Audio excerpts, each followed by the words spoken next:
Welcome back. Researchers at the Children's Hospital at Montefiore are looking into the dangers of high powered magnets and the effect they have on children. Joining me for discussion on this research and possible solutions is pediatric gastroenterologist Dr. Ina Novak.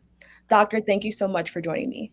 Hi, thank you so much for having me here. I'm very happy to talk to you about this very important subject. Now, as part of the Children's Hospital at Montefiore, you led a study looking closely at how high powered magnets are affecting the health of very young children. To better understand this, can you explain what high powered magnets are and how harmful they are to children? Sure. So they're very strong magnets. They're actually much stronger than typical refrigerator magnets. And high power magnet toys are composed of multiple small round balls or squares. They're often shiny, brightly colored, and they come in packages of 100 or more and are marketed as desk toys. So they're very innocent looking objects, but they actually have been found to be very dangerous to children. So, as a pediatric gastroenterologist, I learned very early on that children will eat just about anything. And luckily, most objects pass through the GI tract without any issues. However, when these magnets are consumed, they attract each other and they get stuck together inside the intestine, causing a lot of harm. They can make holes, they can cause bleeding, there could be leaking of intestinal contents, causing infection. They have caused blockages in the intestine. They've required surgeries and other procedures to remove them or fix the problems that were caused by them. And so they've even caused death. Wow. So thank you so much for sharing that.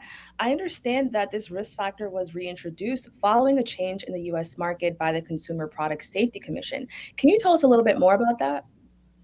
Sure. So when these products first appeared on the market in 2008, we started seeing a rise in injuries from these magnets in children. And because of the concerns, the Consumer Product Safety Commission took action, and these products were removed from the market in 2012 and almost gone by 2014. However, one company went to court, and this decision was overturned, allowing these products to return back to the market in 2016. So since 2016, we again saw the rise in these very scary injuries in children. Now, can you explain some of the details of the study that you led? What were some of the variables or factors you observed? So we gathered information from multiple hospitals all around US, and what we found is more than half of the children that had an exposure to a magnet required hospitalization, and almost half required invasive procedures like endoscopy or surgery to remove these magnets or for the treatment of the complications that they caused. Nearly 1 in 10 kids had a life threatening injury, such as bowel obstruction, a hole in the bowel called perforation, or bleeding. Now, I understand the research found 95% of children were exposed and they were under the age of 14 years old. Can you further explain why we saw that specific number? So, under current law, high power magnet sets can be marketed to adults over age 14. Now, in our study, we found that 95% of the children were younger than 14. Of those exposed to the magnets were younger children. Now, what was the outcome in regards to hospitalization and the health of these children? I know you touched on it a little bit. Can you further explain what some of these families were probably seeing? So, what we saw is that more than half of the children that came to the emergency room or required assistance regarding these ingestions were hospitalized, and almost half required procedures to remove these magnets. Like I said, we saw very serious complications like bleeding, infections. They required surgery. Some children required more than one procedure to either treat the complication or remove the magnets. So I'm really curious to understand or to know, besides being hospitalized, how else did these magnets affect the children? Was there developmental delays as well? So, what we found was that children with developmental delays are at a much higher risk of injury from these magnets, 3 times the risk actually. So, they and children under 2 were most highly affected, and they are most vulnerable because I think these patients are unable to explain what happened and often have difficulties communicating their symptoms. So there probably is a delay in treating and finding these magnets. They're tiny and they're difficult. They're difficult for families to track. Now, I think over time, we've all heard stories of children consuming random items that they probably shouldn't. You kind of mentioned that just in your profession, you see that happen all the time. I think this would be a really great time to highlight poison prevention while informing caregivers on what they can do. Can you speak on this? Yeah, so absolutely. These are very dangerous objects, and the best treatment for these is prevention. To not have them in their homes, to not allow your kids to play with them. If you have friends that have them, I would tell them to get rid of it, because really, once they're ingested, they can cause a lot of harm, and they're very difficult, to remove. So I would say the best thing is to just not have these toys. They need to be removed. And I'm also really curious to know I think most children's toys have age requirements or like age limits. Is that something that you found as well that kind of informs parents of like what age a child should be exposed to a certain type of toy? So again, they are only allowed to market these products to adults, which are not really adults, 14 and older. However, children are drawn to them. They're shiny, they're colorful, and because there are hundreds of them, it's impossible to know if you're missing a few. So I think toddlers are at a high risk, and older children are at a risk because they pretend that they are piercings and they play with them. Yes, as I can definitely attest to that. Now, what should a parent do if a child has consumed something that was poisonous or harmful? Like, what are the next steps?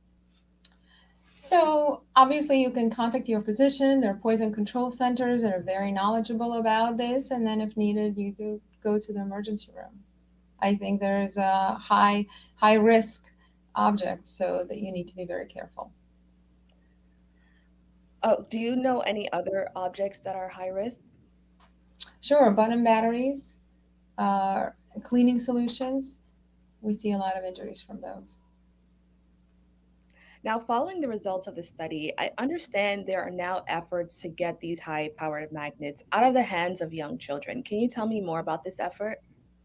Sure, because we were seeing again a rise in these injuries over the last few years, the Consumer Product Safety Commission again took action and proposed another rule to try to prevent these items from entering the market.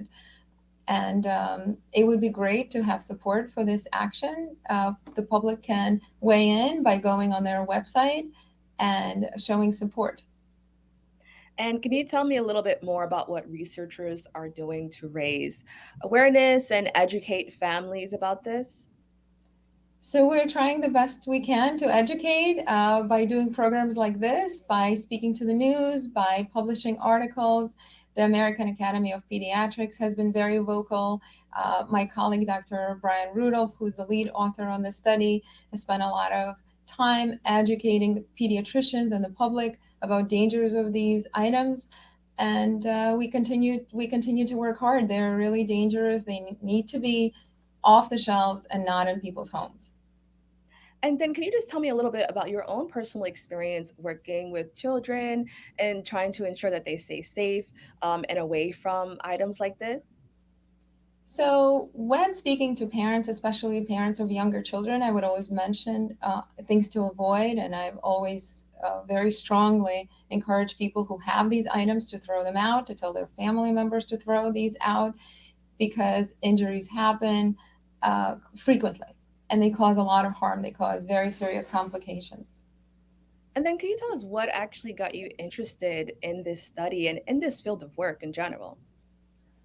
Well, I think that there was data that was needed to support regulatory action against these companies. Actually, since we published the study, I've had surgeons and other pediatricians reach out to me with stories that they had of kids that were sick, and they were very happy that we're doing this. Amazing. Now, can you just let everybody know how they can stay up to date with the Children's Hospital at Montefiore? Sure, you can follow us on cham.org, and you can follow us on Twitter at Montefiore Peds. Doctor, thank you so much for joining me. Thank you so much for having me. It was a pleasure. That's all for our show today. Thanks for tuning in.